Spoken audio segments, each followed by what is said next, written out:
तो आपने देखा चांद पर रोवर कमाल कर रहा है और नई नई जानकारियां भेज रहा है। आइए अब आगे बढ़ते हैं। बीजेपी अपनी तैयारियों को धार दे रही है, वहीं विपक्ष अभी सर्वसम्मति से दूर नजर आ रहा है। मुंबई में विपक्ष की तीसरी बैठक होने जा रही है और उससे पहले ऐसे कई मुद्दे हैं जो सामने आ रहे हैं जिस पर एकजुट होना आसान नहीं होगा। विपक्षी गठबंधन में सबसे बड़ा सवाल यही है कि कौन कितनी कुर्बानी देगा। तो ये 6 तस्वीरें तेजस्वी और देखिए लालू प्रसाद यादव पहुंच चुके हैं। फारूक अब्दुल्ला आज पहुंचेंगे, अखिलेश यादव कल पहुंचने वाले, जबकि खड़गे कल पहुंचेंगे। और कहा यह जा रहा है कि संयोजक बनाने की भी बात शायद इस दरमियान सामने आए। और देखिए सबसे बड़ा सवाल तो ये है कि उन राज्यों में सामंजस्य बनाना जहां अलायंस के घटक दल एक दूसरे के प्रतिद्वंदी है, कैसे ये सीटों में तालमेल बिठाएंगे। कहा जा रहा है कि सीट शेयरिंग को लेकर बड़ी बात होनी है।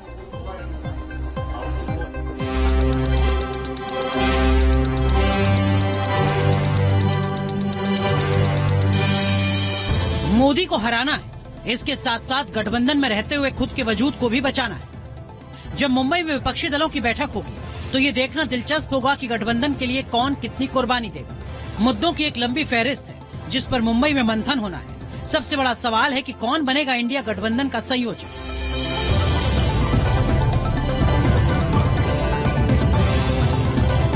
क्या इंडिया गठबंधन में 3 या 4 संयोजक होंगे? ये सवाल इसलिए उठ रहे हैं क्योंकि मीडिया रिपोर्ट्स के मुताबिक 3-4 संयोजकों की बात आरजेडी सुप्रीमो लालू प्रसाद यादव ने कही है। तो क्या माना जाए, लालू यादव की भी हसरत संयोजक बनने की है? किसके मन में क्या चल रहा है कहना मुश्किल है।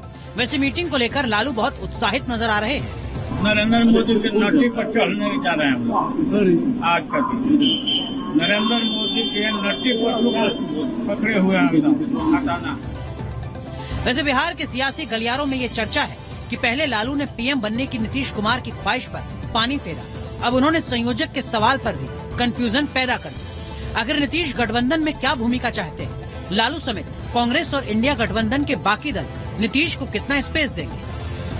तो नीतीश जी की तो जो अपनी हालत इतनी खराब है, जो अपने राज्य में अपना पैर रखने का ठिकाना नहीं है, तो आप विपक्षी एकता और देश के स्तर पर उनको भाई अगर विपक्षी एकता कोई करेगा, अगर आप ऑर्डर में भी देखिए तो सबसे बड़ी पार्टी कांग्रेस है, उसके बाद तृणमूल है, उसके बाद डीएमके है, जो पूरे राज्य जीत कर बैठे हुए हैं। उनके पास 20-20, 25-25 एमपी हैं, अपने राज्य में वो जीतने का दावा कर सकते हैं। नीतीश कुमार जी के पास तो कुछ है ही नहीं, न दल है न इमेज बचा है, तो आप किस आधार पर आपको कोई बना दिए?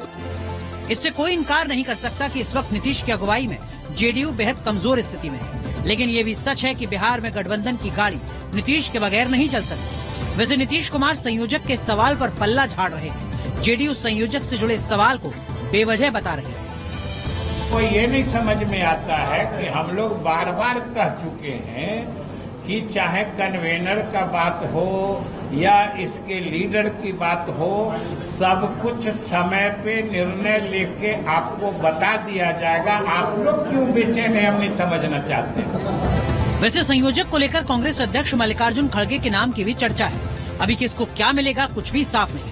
इंडिया गठबंधन में सबसे बड़ा पेच सीट बंटवारे से भी जुड़ा है। बड़ा सवाल है कि हिंदी पट्टी यानी यूपी बिहार में कांग्रेस कितनी सीटों पर चुनाव लड़ेगी। क्या बंगाल में टीएमसी और कांग्रेस का सीटों पर समझौता हो पाएगा? क्या आप और कांग्रेस पंजाब और दिल्ली में सुलह का फॉर्मूला ढूंढ पाएंगे जब बीजेपी की तरफ से उम्मीदवारों की जल्द घोषणा के संकेत मिल रहे हों?